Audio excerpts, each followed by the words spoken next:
grab me a beer and grab him a coke. We about to sit for an hour, bullshit and tell jokes. And please don't mix it up, cause he done sobered up. Brandon T Comedy on your social media feeds. And Brandon Taz if it's your ex drinking buddy. Brandon Taz if it's your ex drinking buddy. Brandon Taz if it's your ex drinking buddy. Brandon Taz if it's your ex drinking buddy. Welcome in, everybody, to another edition of Brennan Tassif is your ex-drinking buddy. I'm your host, Brennan Tassif. If you are new to the show, I'll give you a quick rundown of what the show is all about. I used to be everyone's favorite drinking buddy. I was always drunk, high, or making terrible decisions. Most of the time, some combination of all three. I am now sober, but still love the crazy conversations that come with being a drinking buddy and reliving all my crazy past stories. Most of the time, I will have a guest who has some crazy stories of their own, and this week is no exception. I'm joined by my good friend, someone I've known going on almost 20 years now, Wow. all the way from LA, hip-hop artist, J-Claud. What's going on, man? What's up, man? How's it going? It's going great. Promote everything. You got a new album out, plug that, push everything right up front, all your social media, let the people know where they can find you. Yeah, so the new album is In Plain Sight. It just dropped on New Year's Day. Like, we were popping champagne when the ball dropped and the album came out. It's available everywhere: Spotify, iTunes, Amazon, YouTube, whatever, iHeartRadio, Tidal, Deezer for overseas. Yeah, so, and I got a couple other projects, so there's a lot of content you can check out. You can follow me on Instagram at JCLAUD337. And pretty much you can just Google J-Claud and I'll come up. Got that internet presence. Just Google him. Yeah, just Google me, baby. So we also got Higher Learning, which is spelled HIYER learning.com. That's the website. That's my brand that I have going. It's basically a network of indie professionals, up and coming artists that here in LA who work together. I try to pull everybody together and, cross promote and do that whole thing. Oh, that's awesome. So that's very similar to the All Things Comedy for comedians, where it's just like a bunch of comedians helping comedians sort of thing. Yeah. So that's kind of what we do, because it's kind of tough, like especially here in LA, like everybody is somebody. Yeah. And it's like who you know, but then also like what I've learned, I've ran into so many people who are up and coming like me, who have good quality music. But like when I was fresh here, like you still need a network of people to work with. And so that's kind of like through my travels or whatever. All the information is on the website, higherlearning.com. Yeah. That's awesome, man. So you are, as you mentioned, in LA now. We met in Daytona Beach, 386, stand up. What's up? 386 was good. But you have been doing music as long as I've known you. I've known you since I was 17, 18, and you've been doing music this whole time. So yeah, what is that experience? Because as the listeners know, I was supposed to go to New York to pursue comedy, and I've talked about that ad nauseum. But what is the experience when you actually like do it? Because you picked up, and then next thing I knew, because I was following you still on social media, next thing I knew, you were in LA and you were doing it. Did you go there like eyes wide, like this is it, I'm gonna make it? Or were you nervous? Or like, just real quick, take me through that transition as another kid from Daytona who wanted to go to a big city and pursue a passion. What was that like getting there and just that whole thing? Wow. Yeah. It's a hell of an experience, man. It's, for one, it takes a lot of balls, and yeah, it does. Trust me, how many people do we know that are still sitting around at Razzles being like, I'm gonna do it, man?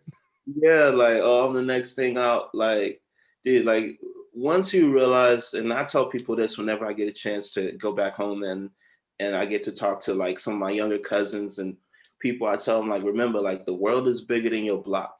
Yeah. So that's the first step, is knowing that there's more out there, because you get stuck sometimes in the trap. You know what I mean? That's what they call it. So coming out here was a huge culture shock for me. And I'm still like sort of adjusting to it. because I came up in a very religious household, and it's Daytona, it's small, I know everybody, and everybody kind of knows you. Yeah. Here, you see things you never seen before, it's Holly weird, you know. Yeah.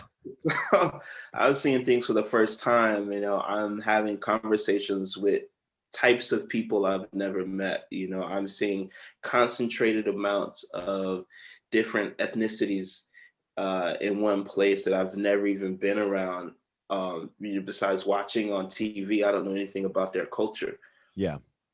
So that was that was probably the biggest thing for me, like just and then like it was crazy because truth be told, when I was on my way here, because I came by myself. Okay. So, Yeah. When did you actually go? well, it's I came in like 2014, because I came to visit for a week, and I had someone that like I'd met because I was working with this punk rock band in Orlando for a bit, and the guitarist, their family was from Brazil, and he had lived here in Cali, him and the drummer, and so they were convincing me. People were telling me, because I've been New York and done the East Coast thing, Atlanta, and they were like, "Yo, Jay, like you should take your music to LA, like to California. Have you ever tried to go over there?" And I was like, "I've never been to the West Coast. Didn't know much about how it was out here." And so they finally convinced me. So I get to come for a week, and I stay with one of their family friends. And so she showed me around to all of, like the touristy spots. Yeah. So, and that was kind of like, oh, wow, like, oh, this is, the Walk of Fame, and, Yeah. All that stuff. Yeah. Yeah. all that stuff that kind of sell you on it, So I was, Yeah. That was like when we went on vacation in New York a couple years ago before we decided to move. Like, I wanted to go to LA for the longest because you know me, I've always been doing impressions and dumb shit like that. So I was like, oh, I'll go out there and I'll act and stuff. And I told the story last week when we had KP Burke on, but it was so weird because when we got to New York, my girlfriend now goes every year. So she took me to all the cool spots, and like and then I went to like a bunch of the comedy spots at night. Same thing though. And I was like, oh, this is it. Like, this is what sold me on it. And then when you move there, it's a little different. It's a little different, dude. So I'm like, okay, boom. We're throwing a party at the band house where I'm staying the day before my flight. And so then I wake up, catch my flight out here, and I have been talking to someone because I wasn't gonna stay with the family friend. I was like, because they were staying like kind of outside the city. So I had found someone on Craigslist, and I was supposed to stay like right here in Hollywood. Okay. And I get here, by myself. I get here, and I'm calling this person whom I've never met, but we've had email, and I have my money with me. I'm ready to like, pay the rent to move in. Nobody picks up. Oh shit. Yeah, dude. No one picked up. I then like I'm talking to people. I'm like emailing. I'm calling. I'm texting. So then I remembered that they had sent me the address. So I'm like, well, maybe something's up. Let me just go because I know they're expecting me. Yeah. So then I'm like telling people, because I don't even know how to get around the city, like. Yeah, you've never been there. I've never been, like, so I like navigate myself to the bus to navigate to the area where they were. And I get to the address that they gave me, and it was this like rundown, like apartment, like complex. It was like just studios or whatever, studio apartment complex. And like, I'm like walking through, and it's sketch as fuck, like. Yeah. Makes Daytona look like fucking Manhattan Beach or something. Dude, it was so crazy. And I'm like, damn, where's this person? And I'm going like passing people's doors, and they got their doors open, and they're just sitting there like watching TV. Like, now, how much, because you said you navigated to the bus. How much stuff did you have with you? Like if you were planning on moving? Well, I basically had two full like big suitcases. Okay. So So you're carrying all this around. Yeah, I'm carrying this. I'm carrying like 2 big suitcases, my laptop bag over one shoulder, and then my backpack on. Okay. You know, I'm walking around like fresh off the plane. Yeah, I'm from Florida. I do music.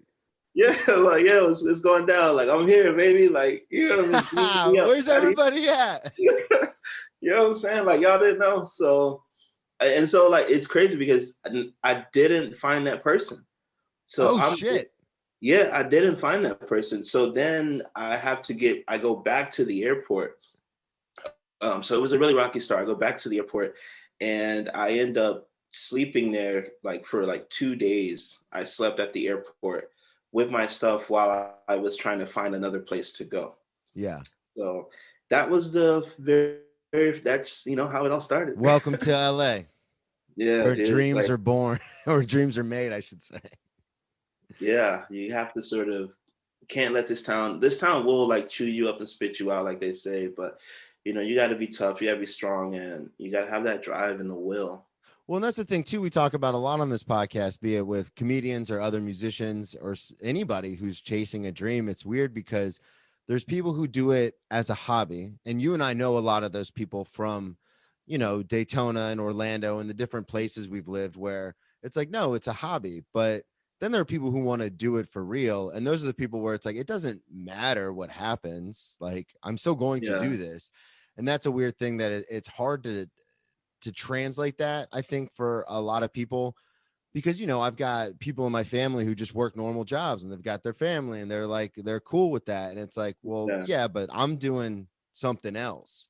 And they're like, yeah, but you wait tables and then you do comedy, like that's not a life. And it's like, no, that's the only life. Like that's the only like I'll be poor the rest of my life as long as I can perform comedy like to people. Like I don't care. You do what you love. Yeah, and that's the same thing with the music thing. It's like, yeah, the plan isn't to be doing shows in random bars and stuff the rest of my life. The plan is to make something happen, but at the same time, it's like, if that's what it is, that's what it is. Like I'd rather do that than fucking work behind a desk all day. Right. Not that there's anything wrong with that, but it's at the same time, it's just like, that's not how we're wired. Right. Exactly. So case in point, you're sitting in the LAX with 4 different bags. Like, I guess I got to find a new place to live. I'm not going home. Right. I'm already here. Yeah. So yeah, that, and it started to turn, but there's a lot that happened. I stayed with some sketch characters, man. Like, just sort of getting my footing and, and it's still like a situation where, things can be pretty precarious, especially in a time like this. Yeah, for sure. Because most things are shut down and all that kind of stuff. Yeah, so we were talking about this before we started recording, but you're not doing anything really in LA as far as performing right now because of the pandemic. Everything's completely shut down. Right. So like 2019, because I was here and I kind of had traveled a bit. So I was here at that time in like 2014, 15. I was bouncing back and forth between here and Vegas because my cousin, shout out to CJ and Improve You Management. What up, CJ? Shouts out. Yeah, man. He was opening a boxing gym. He ended up buying a boxing gym in Vegas, Johnny Tocos. Yeah, and so for a few years, I was bouncing back and forth, helping him like get it started. Like I actually helped build 2 boxing rings, so I like now know how to do that. Yeah. That's so the weirdest thing about what we do. Like I was telling someone at work last night, because 2 nights ago I was at a place called the Wormhole in Savannah where Dave Chappelle has performed and Kyle Kinane and like all sorts of these like comedians that I really look up to. And I'm performing there on the stage, says Wormhole behind me, and I'm doing really well. And then literally like 24 hours later, I'm getting screamed at by a guest in my restaurant. And I'm like, what the fuck is this life? Yeah, dude. Like you're doing shows and then you're going to build boxing rings and you're like, what are we doing here? Yeah, it's crazy, and it's just but I wouldn't trade that experience for anything, like uh yeah, it's just fucking crazy, man. You never know. Yeah. So yeah, Well, I bounced. go ahead. I'm sorry. No, I was just saying, like, I was bouncing back and forth, like, and that happened like maybe 2-3 times between here and I go to Vegas for a few months to help my cousin like get situated, and then he was kind of situated, so then I'd come back and got to find work again, a place to stay again. Oh shit! But So you would just pick up and go like with all your stuff? yeah, yeah, Damn. because I'd be there for like 4 months at a time. Yeah, And that well, because I was gonna say, because that's one of the weird things is when you're first starting out in a new area and you don't know that many people inside. And I've moved a bunch, obviously, with my drinking and rehab and getting in trouble and stuff. I've moved all over, and so it's weird because you like show up and then you're just like, I guess I'm moving again. Like I'm not gonna pay rent at two different places. You know what I mean? Like it doesn't make sense. So it's right, like, I right, guess I'm just gonna leave again. And that's a weird life, like a nomad life to live, because yeah, you can do music anywhere as long as you have your laptop, and I can do comedy anywhere as long as there's a mic and a stage and people who want to hear it. So it's like I don't really care. Like I've slept on couches, floors, jail cells. Like it doesn't really matter. yeah, Like, dude, for and sure, that's yeah, same here. it's so bizarre because on the show we talk a lot about drinking stories and stuff, but you and I we've gotten wasted together Yeah, back in the yeah, day, dude. back in Daytona. You know what? I was gonna say, do you remember the La Quinta Inn? I was just gonna bring that up. And it's like, it's not much of my story, but it's partly my story, but it's mostly your story because, you know, I they tried. don't remember a lot of that night. I remember Foolish came over with Heather and orange juice was involved. A friend of mine was there. And I remember we were sitting in the bathroom all night because like something was going on with his girlfriend or my girlfriend or something like that. Yeah. And I probably snapped. I'm sure I snapped because back then when I used to drink a lot, I'd fucking go nuts and try to fight everybody. Yeah. Yeah, you were funny. Yeah. Yeah. It was, oh man. And then I remember when I moved to Oklahoma City to live with my cousin Tom for a little while, I remember one night I got like wasted and you had posted something on social media. This was in 2013, but you were doing like a big show or something. And I remember I was like, oh, I wonder what J-Claud's up to, man. So I started like texting with you and we had like a whole conversation. I wake up the next day, don't even remember it. Then I look at my phone and I was like, fuck. Like I was trying to book a comedy music show with you and stuff. And I was Oh like, shit. oh my I'm God, I thinking, don't bro. even remember doing that. I'm Like thinking I was so drunk and I was committing to like dates and times. And I was like, yeah, man, we should totally make this happen. that's great. That is, Oh man. yeah. We used to get fucked up. Yeah, dude. I didn't even know that I was trespassed from La Quinta. Oh, really? Yeah, dude, because of that was it a New Year's Eve party or something that Yeah, I remember. I don't really remember much what happened. Do you remember what went down? I just remember I believe you might have threw up everywhere or something. Okay. Yeah, that makes sense. I take that. Yeah. And there was a few people like there was just like puking and just but like I don't remember anything really getting like broken or anything, but I guess the place was just really trashed. Okay. And it wasn't until like later, I think I tried to go back and book a room there because I was like, oh, that was a cool place. I like the way the room was set up. And yeah, then I found out that I was trespassed for a year. Oh shit. Yeah, I didn't even know that. Yeah. God, well, it's weird too because like being at bars and drinking and stuff is a really good way to network. Obviously, as in music, there's whatever Yeah. club you're performing at or venue, a lot of times everyone's just kind of hanging out drinking. It's the same thing with comedy, but it can be beneficial like in other ways. I know one of the stories you sent me was you just went to Dave and Buster's to have a beer and you ended up with like this huge opportunity, and I didn't know if you wanted to share that story with what happened Yeah, there. yeah. So it's interesting. So like outside of music, I'm also a chef. Yeah. So and yeah, I've worked with like Chef Ludo. helped open a restaurant at Universal City Walk here.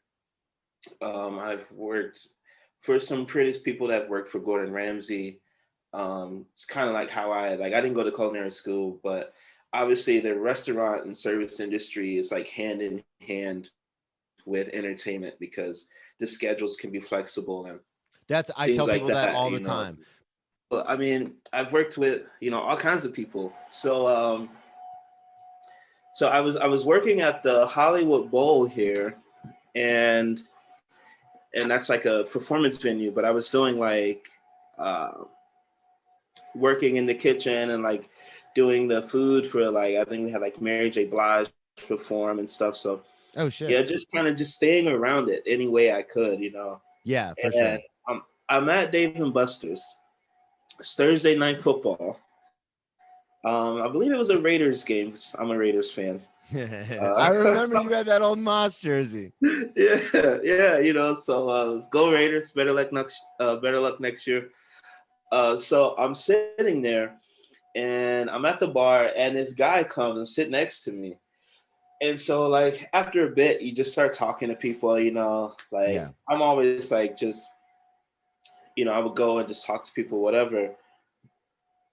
And we strike up a conversation, and he tells me that what he does, and he's like a director of finance for this company. And yeah, so I'm telling him how I came from Florida, and just like a dollar in a dream kind of thing. Yeah, for sure. And he's telling me like he was going back and forth from New York, and a little bit like how he understood, kind of like the struggle and people moving to the city to try to like achieve something. At the time, the Hollywood Bowl is like a seasonal thing. So the season was basically over. It was about to end because it ends in like October. And then I was going to be back looking for a job because you have to wait until the next season starts. Yeah, for sure. They don't really set you up with anything in between time. They're just like, all right, we'll see you in 6 months. Yeah, so good luck, Yeah. So I'm like here, I should be probably saving my money, but here I am at the bar. I'm the same way, man. You can always make more money. Yeah, what I mean? So here I am there. And so by the end of it, I buy him a beer and stuff, and we're just chatting it up, man. And yeah, next thing you know, like he gives me his card and he's like, yeah, so I do this for this company. And yeah, I basically had an interview right there. Oh, that's awesome. It was so cool. And then like I still work for that company. Which we're on like a leave right now because of COVID, but it was like a huge opportunity. It came with all the stuff that your parents tell you with the benefits and yeah, for sure. Which is something we're not accustomed to, chasing what we're chasing, because a lot of the times the jobs we get are like, you're going to work, you might work 20 hours, you might work 60 hours. You don't know what's going to happen, and no benefits. You're getting, you're getting paid whatever. And it's so interesting because to have like that kind of almost security, but still, is it still flexible enough for you to pursue music? Well, obviously you just put out an album. Yeah, well, I mean, it's interesting because towards right before COVID hit, I was a bit struggling with the fact that, okay, because the position that I have is pretty demanding. Yeah. And it was requiring a lot from me. It's very involved. I was in charge of a lot. And I mean, and it's like Hollywood, and a lot of people come to the place, and, we had like celebrities come and different things. So what I was doing was like in charge of something like pretty important. Yeah. So it was sort of cutting into what I was doing, but the schedule that I had worked out is basically like no sleep. So I would like start at 4 a.m. Okay. And then I'd be off by noon or so.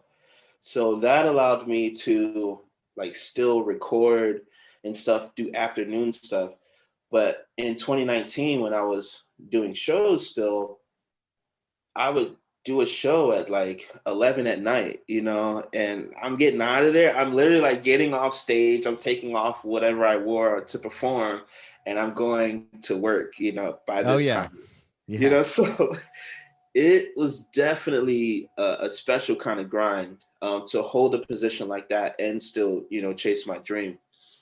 Well, and that's awesome too, because it's just that doesn't happen very often. And that's the thing that I run into now with work, because I work in a night restaurant and it's a nicer, fancier place. And so it's one of those things where I talk to, because I used to work at a breakfast place forever and it was perfect because I'd work at the breakfast place. And then I took like 3 years off from comedy when I was just like really bad drinking and getting in trouble and stuff. So I was just working Yeah. at the breakfast place, just drinking every day. But then when I got back into comedy, I was like, and got sober, I was like, oh, this is perfect because I have my nights free.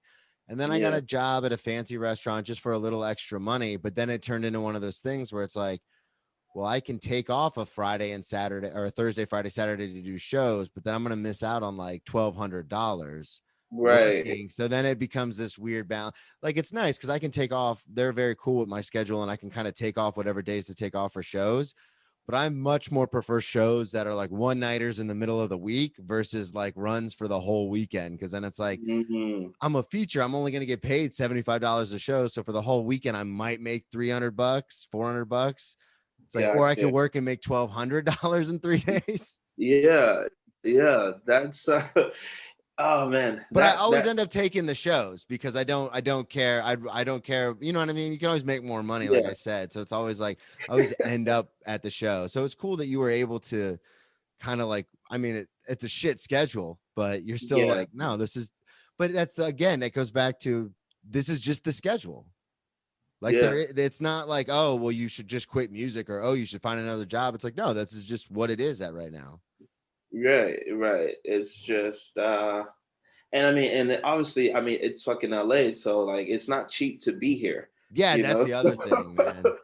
So you really gotta like, grind it, and sort of, like balance, like you said, balance things, navigate things until that sort of like switch happens. Well, and it's supposed to be hard too. It has to be hard because if it was easy, it would Yeah, just be the way. Everyone would do it. right. It's something my dad told me, and now he was getting me to do chores, but I was cutting the lawn, and he told me, he was like, some of the best things you get in life, you're gonna work the hardest for. Yeah. Um, and that's kind of like this, I love it. There's no way I could not do it. You know what I mean? Like I Yeah. have that. Oh, I know exactly what you mean. So, but it's tough. Yeah, and that's the fun thing too about it is looking back, because I listen to a lot of podcasts, and so I'll hear, be it sports or comedy or music or anything like that, but you hear people talk about it, and they talk about doing the shitty gigs and all that kind of stuff, which is the stuff that we've done. You and I have both done those shitty gigs, Yeah. and then you're like, oh yeah, like I know exactly what and now the goal is to get to where they are, but it's like, oh yeah, like I'm closer to them than I am when I started because I've done those shitty gigs. I played those rooms with no people, or I've done the rooms that are super packed, but then nobody's like into it, or like all sorts of shit like that. Or you just Yeah. do a bar show, they leave I don't know if this happens in music because it's a sound thing, but like I've done comedy shows at bars before where they leave the TVs on and there's like a game on, and I'm like, dude, we're in a sports bar. It was your idea to have comedy, and you're gonna leave Yeah. the TV. Like, what the fuck are we doing? What about background noise? Yeah, and it's one thing because I joke with some friends because these worlds intertwine all the time, music and comedy. Because Yeah. there's certain comics who only like not only, but for a lot of them, they'll play like music venues because they like that better than comedy clubs because they're more free to do whatever the fuck they want. They don't have like a general manager coming in like, oh, you can't tell that joke or try to ease up off this. So they'll play Yeah. rock venues or music venues, and I've performed on shows with musicians, and it's weird because the music is something where you can like eat and talk and have a good time and it's in the background, but you could still like it. You know what I mean? Like you could still like be Right. like, oh, this is good. In Daytona, I remember when you guys got that gig at the band shell. That was awesome. Oh man. You remember Yeah. that? Yeah, dude.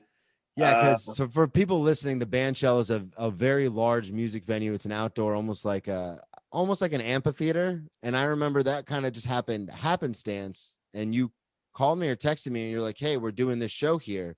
And I remember I got out there, and what was that like to play that sort of like big ass venue at that time? Because you guys were all still really young.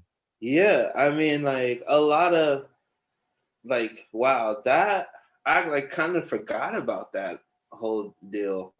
Um, Well, I don't know it if you kinda remember this, but happened I out used of to have that nowhere. disposable camera and I take random pictures. I still have all those pictures. No way. Yeah, I still have Oh my all of them. I still have God. that picture of us, of you and Foolish and Hannah sitting on the bed at La Quinta, and you're just sitting there like this, like all glazed over. Oh shit, dude. Yeah, I still have all that Wow. shit. I just never threw them away, and it's weird because like it's just a huge amalgamation of different pictures. But I still have them. So I was looking at them before we got on, and then I saw the pictures from the band shell, and I was like, I couldn't imagine like being a couple years into comedy and someone being like, "Hey, do you want to do this giant venue?"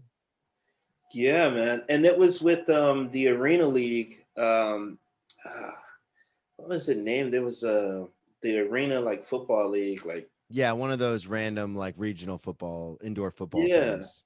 And so and I feel like it was like me and Foolish, we were working like Maui Knicks and stuff and like at the surf shop. Yeah, I And remember he worked at the surf shop. I worked at a surf Has shop. that tattoo across his neck, and he's like, "What board you looking for, man?" He's a manager, you know? Welcome to Daytona. Right. You know, like super cool. You know, shouts out to Maui Knicks too. They great place, great company. Um yeah, and I feel like we were just working there. We weren't even like, and they were looking for like someone, and I don't really know how the whole business like transaction, how we actually like to say, okay, you guys are performing. I just know that we had like a couple of good songs that we were shopping around, like demo type stuff. And yeah, like they were like, oh, well, because they had to rent that space and the store was like next to the band show. Yeah, I remember. It was right across the So, street. yeah, in the Ocean Walk Plaza. So yeah, they booked us and it was great, man. Like the energy, like I'd never been on like at that point on like a stage like that. And like the cheerleaders were there Yeah, I dancing. remember. I You remember know, walking up like being like, "Holy shit!" Because I had heard your music, and I knew everybody, and we used to, like I said, we used to drink together and party together, and I knew you yeah, obviously went off and recorded and stuff, but I had never seen it like live, like at like such a professional level, and I remember yeah. walking up being like, "Oh, this is happening! Like it's happening." That's actually now that like I'm recalling that feeling of like one of the first, because we had did like the talent show in high school, you Yeah. know, and we were with the Rough Riders for a little bit, but we were like super young, like 15, 16 years old. So, and then the whole like Rough Rider like label sort of dissolved. And so there went that, because basically they were telling us like, oh, when you guys get older, you know, we could do more stuff for you. But we had never like, I'd never heard my music like come back to me like through like that kind of speaker system. Yeah, exactly. Yeah, And there's a you know, huge so like, difference between playing smaller venues and then playing like a real music venue. yeah, dude, like that rush, that feeling of being on like a stage like that and hearing the sound come out, and you know everybody on the beach side can hear it. That feeling is, you know, I'm forever chasing that high, you know. Yeah, absolutely. I had one show like that where I invited a bunch of people, and it was a small room, but it was packed. And I've told this story, but Yeah, I got on stage and the stage was like shaking. And it didn't matter what I said. Like every joke was like boom, boom. And again, like you said, it's forever like I want that feeling. Every time, as many yeah, times as I can get it, that's what I want. yeah, That same yeah, kind of like you're hearing the music come through the monitors, and everyone within like a mile radius can hear you. yeah, dude. Like, and you work hard, you know, to get there, and like that was like a little glimpse, a little taste of like what's possible, you know. I think ever since. I mean, I was never gonna quit, but like I didn't know how far I was gonna take this or how it was all panning out because I was in the group, so Yeah. had no intentions of going independent and doing my own thing like now. So, but yeah. If you don't mind my asking, you actually just brought something up that kind of triggered something in my head. But yeah, when you decided to go to LA, did you run that by like everybody, or were you just like, I'm going? No, I mean, it was my own decision because by that time, everyone sort of was off doing their own thing. And Yeah. like I had went to Atlanta and I was staying with, you know, Big Lou, who was managing me, who's I managing remember few of Big my Lou. people. I remember Yeah. Big Lou. Much love to Big Lou and his family. Um, you know, and so, Dom was back in New York and, Jay Nice, I think he's like in South Florida and the different things like that. People were kind of just off. And I was basically, I guess, like the last one that was still like, doing everything towards the music. Okay, so And the group had almost dissolved before you even decided to leave. yeah, yeah. Okay. So then once I like, went through some things and then kind of like saw the world for what it was, eventually, some people call it like woke and whatever. But then I just started to take matters into my own hands. Yeah. And when I came back to Orlando and I was with my band and we were doing like the punk rock hip hop fusion, and we were Yeah. playing like coffee shops and High Society, which was off of Cimarron. They were the ones who was like, "Hey, you should take this," because I was thinking like I'm just going to go to London, which I did go to London, but I Damn. was thinking about just just pick up and pull a Hendrix. Jimi Hendrix ended up going there, and that's how he like became Jimmy. Yeah. So Well, and that's the thing is when you're so passionate about it, and I know this just from experience, and it's just you. It's like fuck it. Like I'll go wherever. Like I don't care. yeah, Like that's why I yeah, picked up and moved to Oklahoma City because my cousin was like, "Hey man, like we've got a little bit of a scene here, and we're doing shows 4 or 5 nights a week." And I was like, "All right, I got nothing here. Like I'm drunk every day, like yeah, not doing anything." And at the time, there wasn't really a big scene in Daytona as far as comedy, so I was like, "All right, I'm out," and I just left. yeah, And I yeah. joke, Nothing moving back. yeah. And I joke with people all the time because I experienced this a lot when I was living in Oklahoma City, but they were like, "You're from Florida? That's so cool." And it's like, you can move. Like, you don't Yeah, have to stay here. yeah, yeah. Like, you can just go. Yeah, you can do it. Just like get out of here. Yeah. So you were talking about being in Orlando with the band.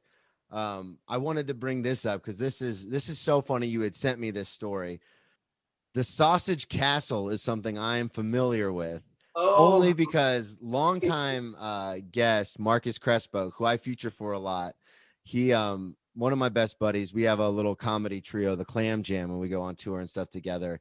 He has told me crazy stories about this place. And then you had sent me a text, and literally in the text it said the Sausage Castle. I was like, get the fuck out of here. How does my friend from Daytona, who's in the hip hop world, end up dude. at the Sausage Castle? So, oh man, Explain what it is for everybody listening who doesn't know about it. all right. So, I mean, the Sausage Castle, to me, it's it's this big fucking house and like property, and it's almost farm like because like It's in Central Florida, correct? yeah, it's like towards like St. Cloud or something because I was staying because I just got this condo over next like by Full Sail. Okay, so in Orlando, got it. Yeah, in Orlando. And so like there was I had a roommate that moved in that I was recording with. He was like my engineer and he was from Detroit. Shout out to Young Breeze. And Shouts out Young Breeze. yeah. I'm tagging everybody in this episode. Yeah, so yeah, so like there was this party bus that you could take, like it would pick you up from down the street, and occasionally they would go to the Sausage Castle. Now, here's how it's tricky how I even got in that mix because that doesn't seem Marcus. I understand, and for people who've heard his episodes, that makes total sense. But for you, when you sent that to me, I was like, how does this even happen? dude, it was fucking crazy. So before that, I had my Puerto Rican friend, Alex, and we would go out. I forget how I even met this kid, but so like, I don't even remember how I even met him really. But so we would go out to right there on like Orlando and all of the clubs right there. Yeah. What we would call it, like Church Street Station and all that. And his sister is like this, she's like super hot, gorgeous. And so we were in VIP at this club one night, and Mike Busey comes in and stuff. People who don't know Mike Busey, Gary Busey's son, very eccentric person. Very eccentric. Yeah, and so it turns out his bodyguard, Eddie, was like, they were checking out the chick that was with us, was Alex's sister, and they wanted to like talk to her or whatever. But in order to do that, like we like tagged along with. So that's actually how we connected. That's how we met. Okay.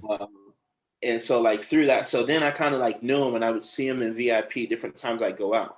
And then my roommate tells me, hey, like we taking the party bus down to Mike Busey's place, the Sausage Castle. And I'm like, oh, I know him. Like we've hung out and partied together in the club. Yeah, I'm down to go. And I actually like, because I was mainly in touch with the bodyguard at the time.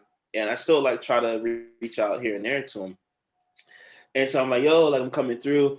So yeah, dude, we get on this bus and we got our bottles in the back and we're just like chugging on the way.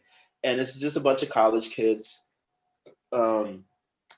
just drinking out the bottle, like, yeah. It's like a country song, Drinking out of bottles on this bus, going to a farm.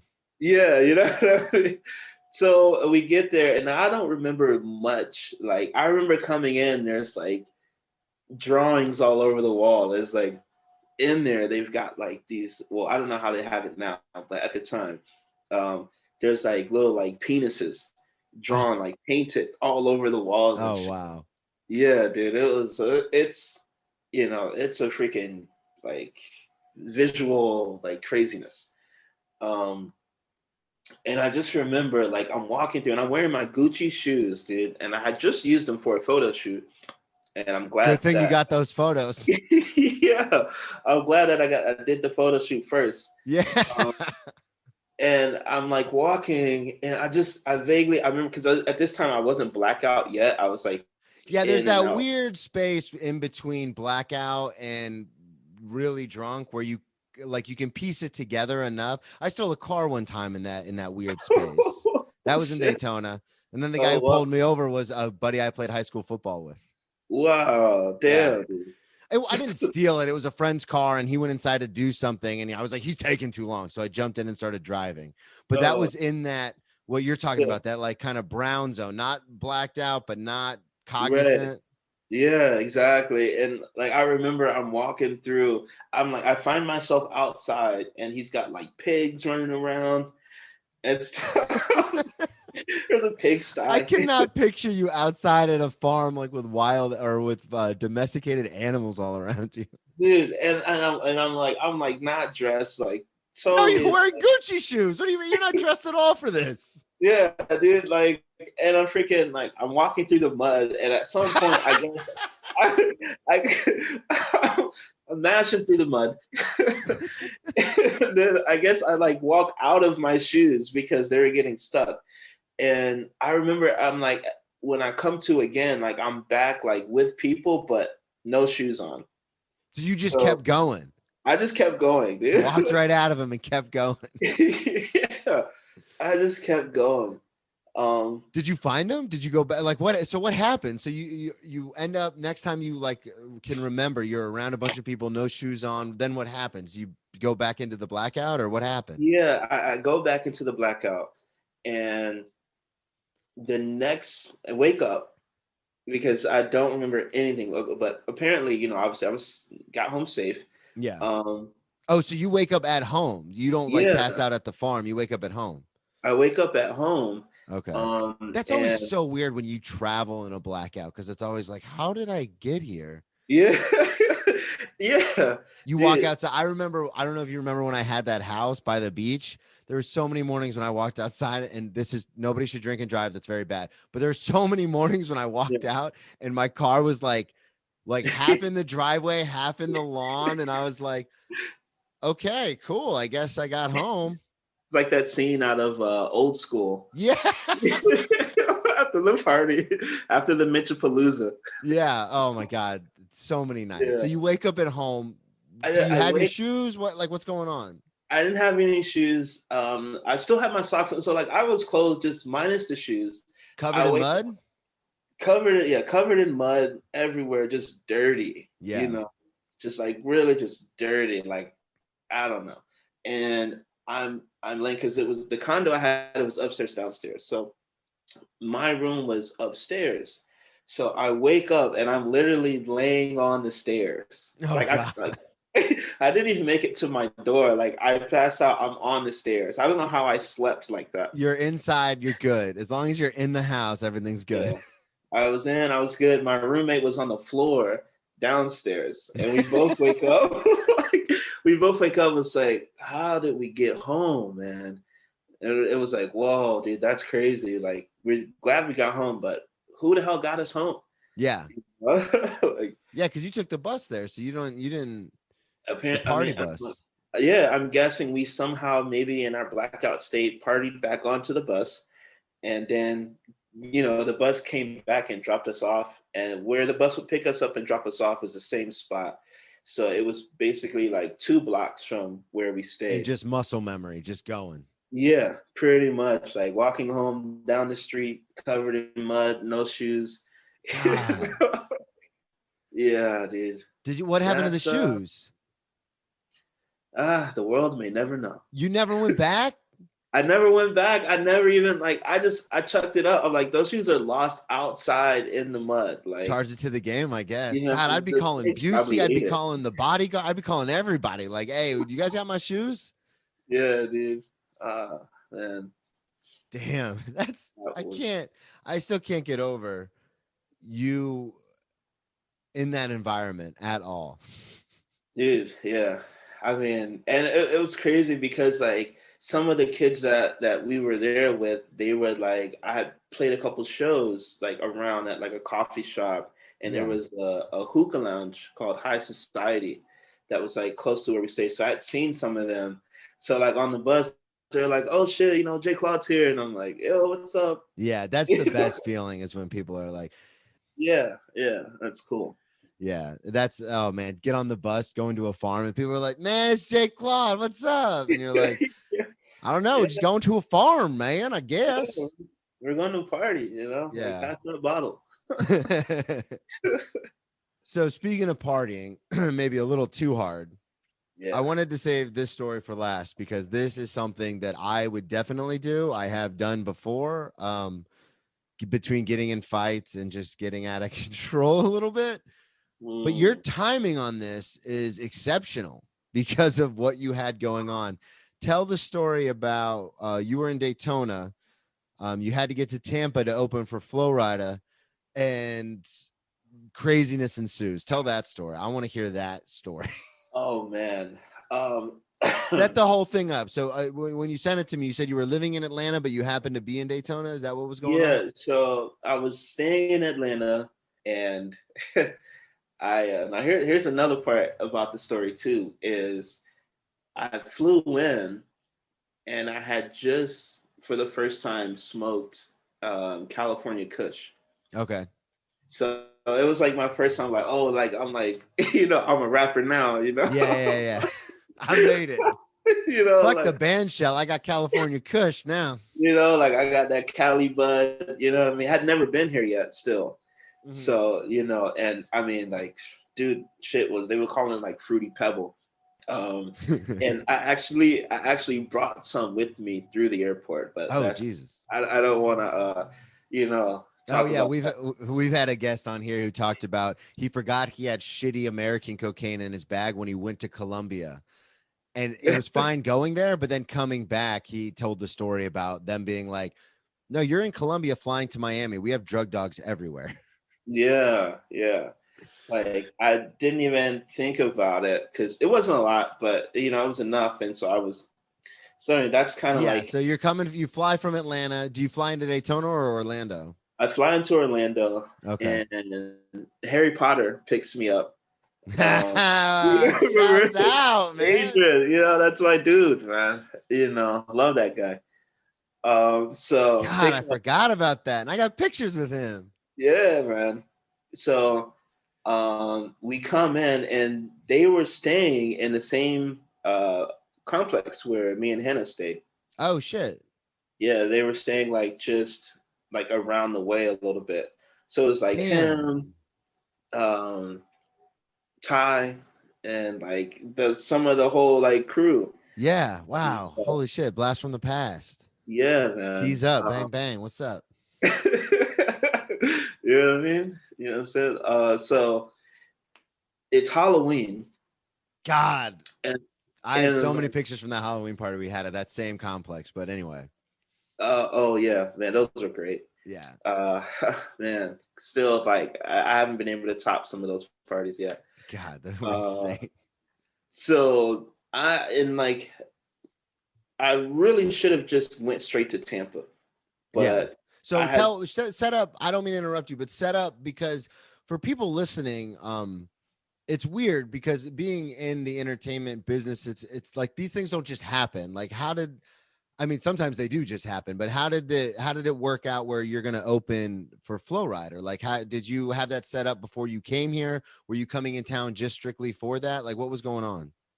I had played like some like shows in Atlanta, Okay. and people, it was like one of those ones where like they didn't know how to take me Yeah. because I wasn't doing like, you know, I never did like that real like sort of down south sound that everyone was used to at the time. Like I Yeah. wasn't trying to be Lil Wayne and all of that. Like, you know, I always had like a clear, crisp sort of sound.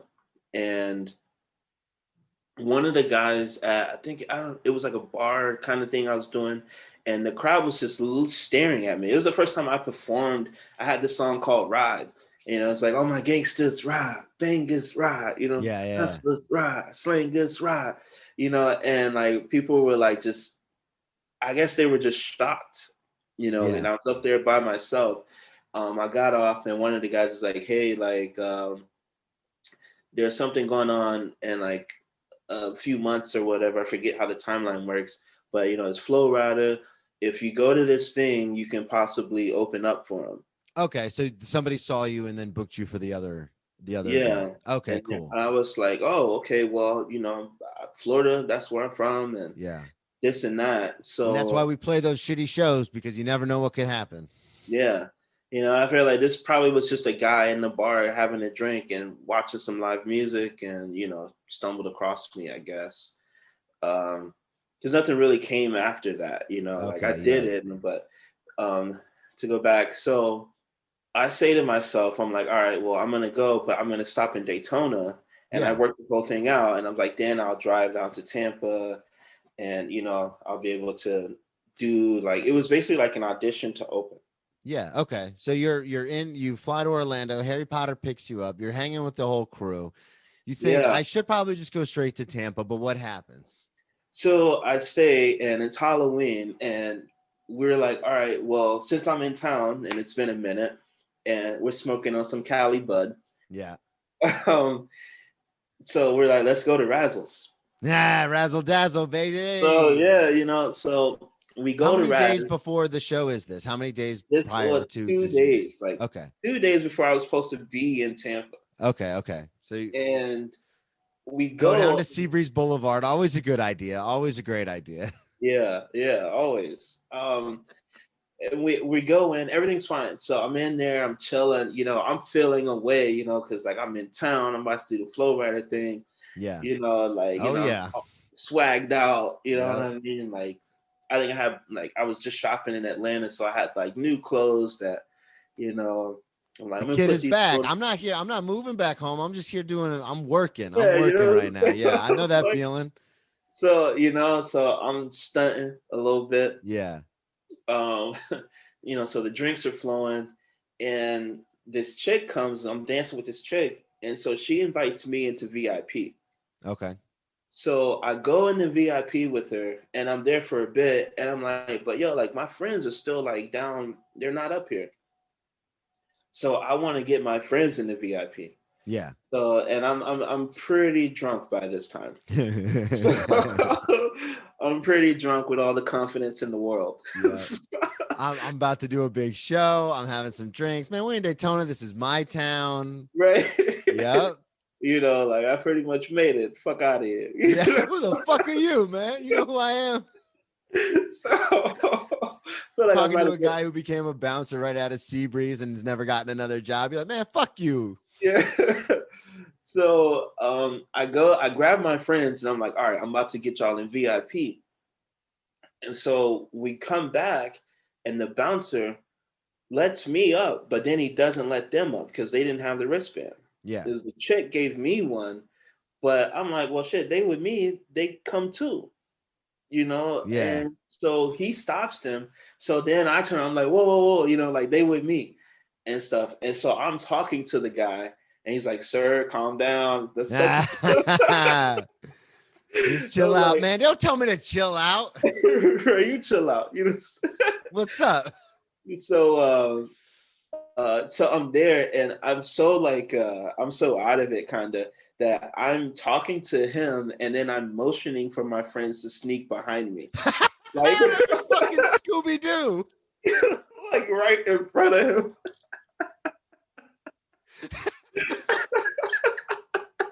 No, look at me. Guys. Oh my God. So so that's what happens. And then do they go? Like, do they try to sneak behind you? No, like they were like, no, we're not doing it. There was really no space. They were like, no. Oh my God. You so lost your mind. He's like, sir, you gotta calm down. Like, I'm gonna have to like move you or remove you or something. And Adrian, a Potter, tells me, he was like, because I'm fading into the black and that in between stage, yeah. And apparently he was like, I'm gonna have to remove you. And then I just like got like really like stoned right there, and I was just like, make me. Yeah. Or like something, or like remove me? Like, you gonna remove me?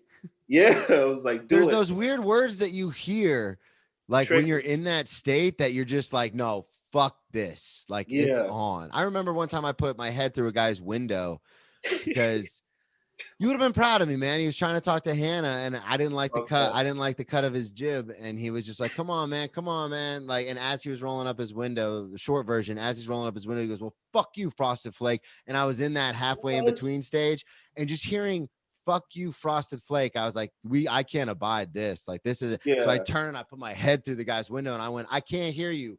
Boom. Shattered it everywhere. Him and his friends got jumped out and kicked my ass. But I know that feeling of like when he's like, I'm gonna have to remove you, and then you're just like, wait, what? Excuse me? Like I was like, do it or whatever. And the thing is that like I have some training, so I studied martial arts. So you built a boxing gym, for God's sakes. Yeah, like so he needed help. Yeah. So it's me, and I'm basically doing like I'm stopping him, and then there's like 5 bouncers, and I'm just turning and swinging. Okay, like so he said we're gonna have to remove you. You got you got stoic and you're like, well, then fucking do it. And then it's on. Yeah, he reaches to grab me, and then I just basically start fucking him up. Yeah. And then he gets help. People start coming, and so in the midst of it, I'm like basically just turning like something out of a fucking, I don't know, Bruce Lee movie. Yeah, like some crazy shit. And it's just like I'm just turning and swinging. Anybody in the like that circles me. Yeah, anybody who gets near you. Yeah. I'm just turning and swinging. In the midst of that, now the cop from the door comes in, and I hit him. Oh shit! In the midst of it, and because you're just swinging, you're not paying attention. Yeah, but when I hit him, I knew. Like, holy shit! My bad, man. I thought you were just one of these bouncers. Right. No. Wait. Everybody pause. Can we take that back? Can we rewind it just like 10 seconds? Oh my God. I know that feeling. Like, wait a second. Can we just dude, like, bring it back 15 seconds, man? Like, oh shit, my bad, bro. You good? So unfortunately, oh shit, my bad doesn't work. It didn't work, man. And in that moment where I finally like that was a sobering moment. Yeah, for sure. So then I stopped, and then they were able to get me. So, and then basically, dude, they like they had me on the ground, and then like he like cuffed me, and they literally dragged me out. And holy shit. Yeah, it was I remember like people were still waiting in line to get in, and they were screaming like, "Hey man, pick that man up. Like you ain't gotta drag him." They were sort of like dragging me on my stomach. Like, holy shit. I'm cuffed. They wouldn't stand me up. They drugged me with my hands behind my back. Jesus. It was pretty crazy. And then so he took me down to the station. At the moment when you get handcuffed, are you thinking, fuck, I have a show in 2 days? Yeah. Because that's or are you just more concerned with what's happening right then and there? Or were you, because I know the artist in you is like, fuck, like I've got something I gotta do.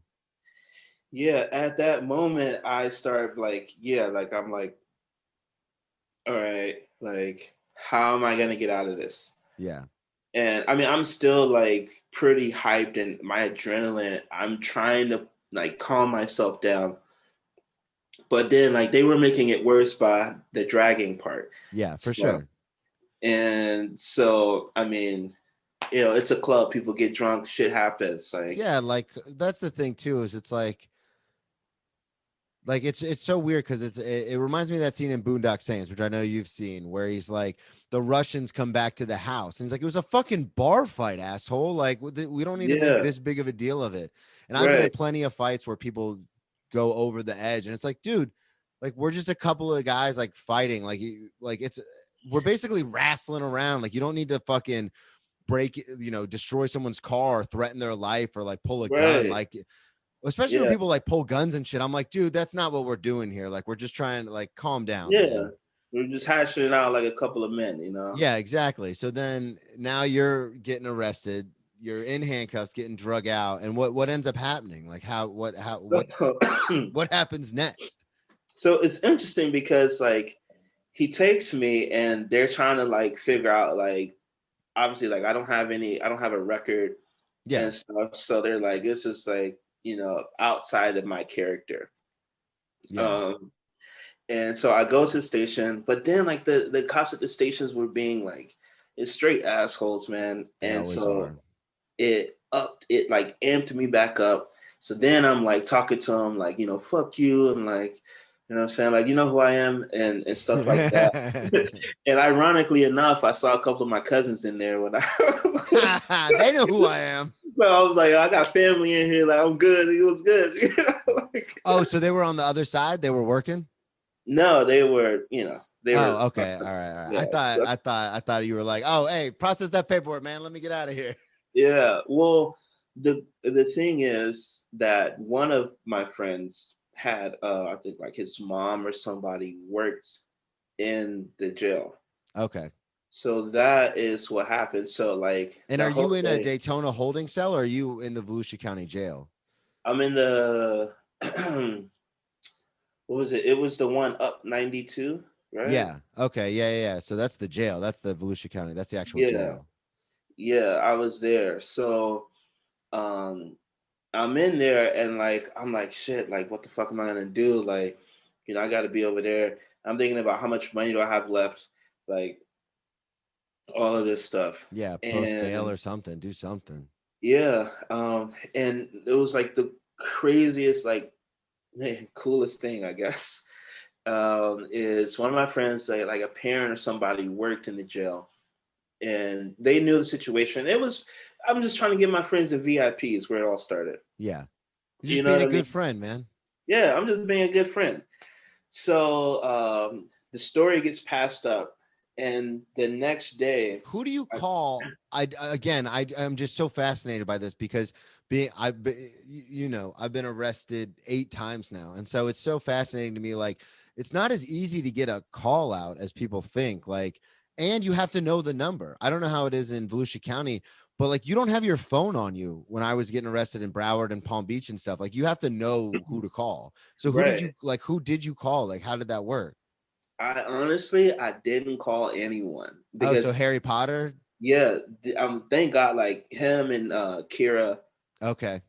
they were there when it happened, so they started scrambling Good. That's awesome, man. And on my especially when you behalf. have people you can rely on, man. That's so key.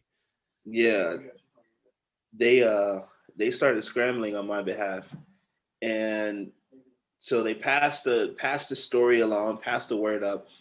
And so the next day, like, and I saw like, like the same cop, and I was just on one, dude. Like, Oh 'cause yeah. I was just on one that night. It was like they were harassing me when I Yeah. was in there. And they was like, "Oh, you think you, whoever, whatever." At this point, I'm in now. So now, however it goes down, I gotta like protect my rep. Yeah, for sure. Well, and it's one So of those things too where it's like, and this is no offense to anybody, I guess, but whatever. Take it however the fuck you want. It's my show. I'll do what I want. But it's one of those things where it's like, I get it. Like, you are here, this is your job, and I'm just visiting, like doing a show. And yeah, you might not have heard of me, but eventually one day you probably will. yeah, I understand that makes you feel some sort of way, but you don't need to take it out on me. Like, yeah, that's not what we're doing here. Like, there's so many times that, like, you're just like, come on, man. I know you probably don't like your situation. Your kids are fuck ups. You don't like the marriage you're in. You're stuck working this shitty job, but you don't got to take right, that out on me because I made one mistake. Like, I remember when I spent months at the gun club for violations of probation. Like, I was going to leave and they're like, wow, we'll probably see you soon. Guys that get DUIs and violate always end up coming back. And I'm like, man, fuck you. Like, you want to be like, yeah, fuck you, but you can't, or else they'll just pull you back in. And it's like, right. God damn it, man. Yeah, they start wishing like bad shit to happen to you and shit. Yeah, Like, it's like what the fuck is that's not that? necessary, bro, man. Come on. So, but yeah, so basically, what ended up happening is the next day, I finally like I'm cooled down and I'm sitting there, and they take me before I'm like cuffed with this other guy, and it's like a whole line of us. Yo, yeah. We're going before the judge, like an arraignment kind of thing, and the judge is just like passing them. They read the thing, and so when they get to me, they say whatever is gonna. I forget what happens to the guy that I'm with, and then they get to me and I'm like, okay, like James Wiggins, whatever. And then a guy stands up and says, and is like, Your Honor, this guy was arrested to um, basically get control of a situation. And however he worded it, something like that, because they were trying to say I was inciting a riot. Oh, You know? that's what they charged you on? Yeah. Oh shit, inciting a riot? Holy fuck. Yeah, it is like Again, dude, it was a bar fight. Like, chill. yeah, like yeah, the bouncers came, and I mean there were people cheering for me during while I was like defending myself. Yeah.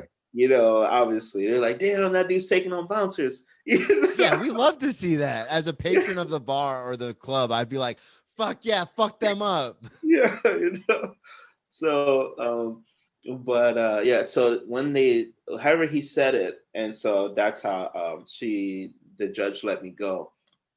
Oh, so With they just straight up said basically subject or the person Dismissed. was detained just to get control of a situation. There was no actual, the charges are basically bullshit. Yeah, there was no real charges pressed. Okay. So I was Wow. able So to, the judge just boom, punched the gavel. You're out of there. and I'm out of there. Who came to And pick you up? Potter. Of course he did, man. Yeah, dude, they came through for me. Him and Ty, C4. Ride together, die together, baby. Yo, and I got to my audition and I opened. The funny part about it is right after that, I spent a day. I'm like, damn, man, thank you. Like that shit was crazy. And I'm like coming down and I get to Tampa and I open for Flow Rider. But then Flow Rider starts to go on.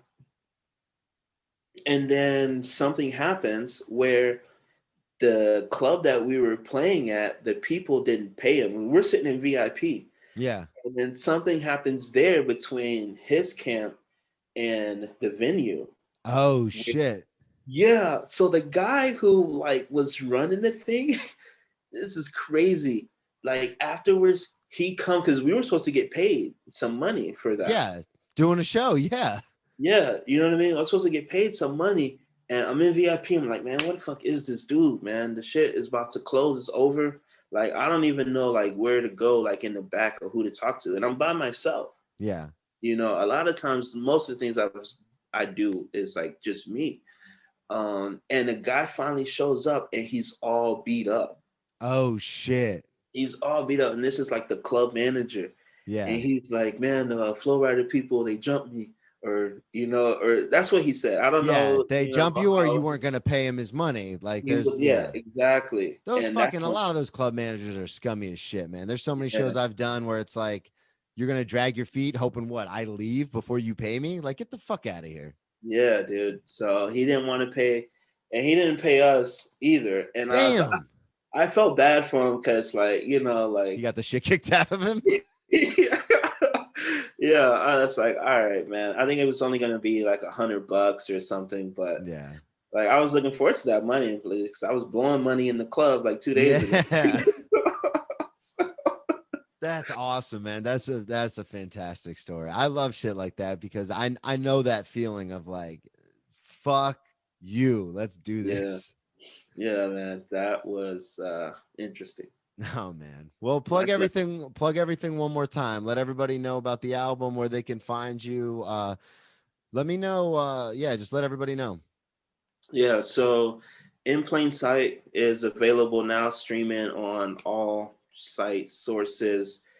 J-Claud, that's J-CLAUD. You can follow me on Instagram at J-Claud37. You can just Google. I also have my own brand and that I'm working on called Higher Learning. That's HIYER learning.com. So check the website out. Great music. And hopefully I have a video coming right now. We're on a couple playlists on Spotify. We're kind of moving up the chains. There you go. I saw you shooting the video. I saw the pictures you had on the Instagram. That was pretty cool, man. That's awesome. Yeah, that was actually for one of the guys that's featured on the album, a song called City Life, and that's Geek. Okay. And he's dropping his album coming up. So we're kind of a little camp that we got going on here in LA.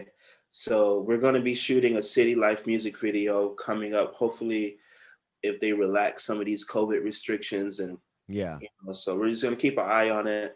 But yeah, so check everything out. It's available in plain sight. Best album of the year. Beautiful thing, man. This is so much fun. Thank you so much for being on. Oh man, thank you for having me. Yeah, this was fun. This was God, some of those stories. We got to have you back next time you have something coming up. We'll get you back on. Thank you everyone for listening to the podcast. Of course, BrennanTComedy.com. I've got some upcoming dates. You want to check that out. And then also Brennan T Comedy on all social media. Please subscribe, rate, and review the podcast, but only if you're going to give us 5 stars. If not, go fuck yourself. This is another episode of Brennan Tassif is your ex drinking buddy. I'll talk to you all next week. Beautiful.